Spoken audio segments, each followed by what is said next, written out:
आजमगढ़ जिले के रौनापा थाना क्षेत्र में भैंसाड़ पुल के पास पुलिस मुठभेड़ में सरकारी देसी शराब ठेका से लूट का विरोध करने पर सेल्समैन के साथ मारपीट में शामिल अभियुक्त संत विजय पुत्र रंजीत उम्र 22 वर्ष निवासी महाराजगंज काजी अमीर अहमद जो थाना महाराजगंज जनपद आजमगढ़ के पैर में लगी गोली, घायल बदमाश सहित 4 गिरफ्तार। करण यादव पुत्र पारस यादव उम्र 20 वर्ष निवासी अराजी अजगरा मगरबी थाना रौनापा जनपद आजमगढ़। आकाश पटेल पुत्र लाल बहादुर पटेल उम्र 22 वर्ष निवासी शिवपुर थाना महाराजगंज जनपद आजमगढ़। सौरभ विश्वकर्मा पुत्र रविंद्र विश्वकर्मा उम्र 19 वर्ष निवासी अहिर गांव मुरादपुर थाना महाराजगंज जनपद आजमगढ़।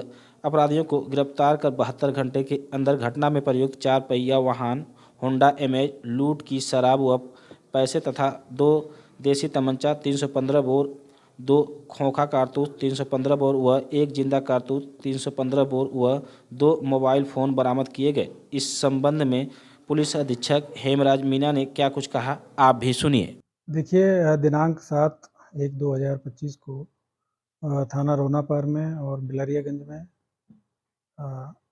और इसके अलावा थाना कोतवाली में देसी शराब की जो दुकान है वहाँ पे घटनाएं हुई थी, जिसमें कोतवाली में जो दुकान है वहाँ पे इन्होंने अटेम्प्ट किया था और सेल्समैन ने दुकान नहीं खोली थी और ये लोग फिर वहाँ से भाग गए थे। उसके बाद में बिलरियागंज में एक घटना हुई जिसमें कि शराब की दुकान से लोगों ने चोरी किया, जो सीसीटीवी में कवरेज हुआ। और उसी के बाद में रोनापार में ये घटना हुई जिसमें एक शराब की दुकान पे इन लोगों ने सेल्समैन को बाहर बुला के और उसके साथ में मारपीट किया और वहाँ से करीब 3 शराब की पेटी और 45,000 रुपया उससे छीना और उसके बाद में फिर ये लोग भाग गए। थाना बिलरियागंज में जो घटना हुई उसमें भी करीब इन्होंने एक शराब की पेटी और 3,000 रुपये वहाँ से भी ये लोग लेके गए थे, चोरी की घटना। तो ये इस तरीके से इन्होंने एक लूट या चोरी का अटेम्प्ट किया था। इसके बाद में फिर दूसरा जो है चोरी की घटना कारित की और उसी रात में फिर इन्होंने तीसरी जो घटना है वो लूट की वहाँ पे जो रोनापार थाना क्षेत्र है वहाँ पे इन्होंने कारित की। इसी पे एसपी आरए और वहाँ के क्षेत्राधिकारी और थाना प्रभारियों की टीम बना के हम लोगों ने सीसीटीवी और अन्य जो साक्ष्य उसके आधार पे लगातार इनकी निगरानी की जा रही थी। आज रात्रि में एक होंडा अमेज गाड़ी जो कि उस घटना में भी शामिल थी, वो ट्रैक हुई और उसके बाद में उसको रोकने का प्रयास किया गया, जिसमें इनके द्वारा जो पुलिस टीम है उस पर फायर किया गया और उसी पर जवाबी कार्रवाई में एक जो अभियुक्त है संत रंजन, इसके पैर में गोली लगी है और इसके अलावा बाकी इनमें 3 जो साथी हैं उनको गिरफ्तार किया गया। गाड़ी भी इनके पास से बरामद हुई है। इनके पास से 2 315 बोर के जो तमंचे और 2 खोखा कारतूस मिले हैं। एक होंडा अमेज गाड़ी मिली है और करीब उस जो घटना में जो लूटा है वो 22,500 रुपया और 2 मोबाइल इनके पास से बरामद हुए हैं।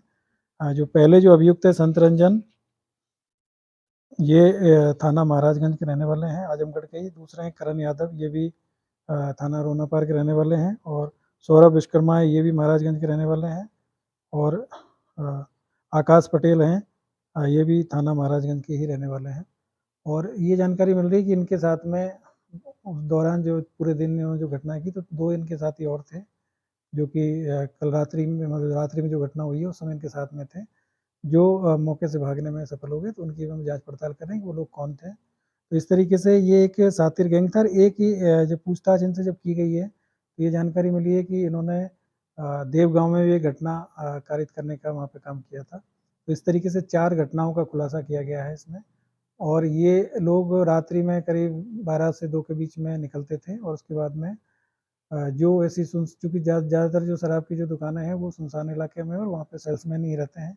लेकिन सभी जगह सीसीटीवी लगे हुए हैं और ये इसी वजह से इसमें सभी का जानकारी मिली कि इनके द्वारा कौन लोग थे और किस तरीके से घटना वहाँ पे की। तो इसका शीघ्र इसका खुलासा भी किया गया है और इन लोगों को गिरफ्तार करके जेल भी भेजा जा रहा है और इनके ऊपर गैंगस्टर एक्ट की भी कार्रवाई की जाएगी और इस तरह के जितने भी जो भी अपराधी अगर इस तरह के जो अपराध करेंगे तो उनके खिलाफ पुलिस सख्त से सख्त कार्रवाई करेगी। सर इनका मॉडल क्या था? किस तरीके से वो रेकी करते थे चार पहिया वाहन का जिस तरीके से इस्तेमाल करते थे सर पूरी घटना में? देखिए, आप सभी को जानकारी है कि रात्रि में जनरली जो शराब की जो दुकान है, चूँकि माननीय सुप्रीम कोर्ट और हाई कोर्ट के निर्देश के क्रम में रोड से दूर थोड़ी-सी बनाई गई है और लेकिन वहाँ पे सुरक्षा के लिए सीसीटीवी कैमरे भी लगाए गए हैं और हमारी जो रात्रि पेट्रोलिंग गाड़ियाँ हैं, वो भी उनकी देखती हैं। लेकिन वो दूरी होने की वजह से कई बार वहाँ पे ये लोगों को ऐसा लगता है कि वहाँ पे हम घटना करेंगे तो पकड़े नहीं जाएँगे। लेकिन ऐसा है नहीं। अगर इस तरह की कोई घटनाएं होंगी तो वो निश्चित तौर पर पकड़े जाएंगे। पहले कुछ लोगों ने जहानागंज में भी 2 घटनाएं यहाँ पे कारित करने का प्रयास किया था, उन लोगों को भी गिरफ्तार करके जेल भेजा गया था। और अभी इन लोगों ने ये घटनाएं की हैं और इनको भी हमने बहुत जल्दी इनको गिरफ्तार किया है और इनके खिलाफ सख्त कार्रवाई भी आगे की जाएगी और इनमें 14 एक गैंगस्टर की कार्रवाई भी इनके खिलाफ की जाएगी। तो लूट की घटना जो कारित की है, जितने गैंग जगह जगह लूट हुई, सब इंटरकनेक्ट था और क्या भी इनका क्या आपराधिक इतिहास था, पहले भी रहा है? 2 लोग इसमें से एक 3/25 में और एक 308 के जेल में जो संतरंजन है वो जेल गए हैं और जो दूसरे जो अभियुक्त हैं वो भी 323 में और इसके अलावा पोक्सो एक्ट में जेल गए हैं। बाकी जो 2 लोग हैं उनके विरुद्ध कोई अभी तक आपराधिक इतिहास नहीं मिला है और इसकी भी जांच की जा रही और इसमें इंटरनल कोई और इसमें शामिल हैं और लोग? है। अभी तक की जानकारी में तो ऐसा नहीं है और जो गाड़ी है उसको गाड़ी भी इसमें रिकवर हुई है।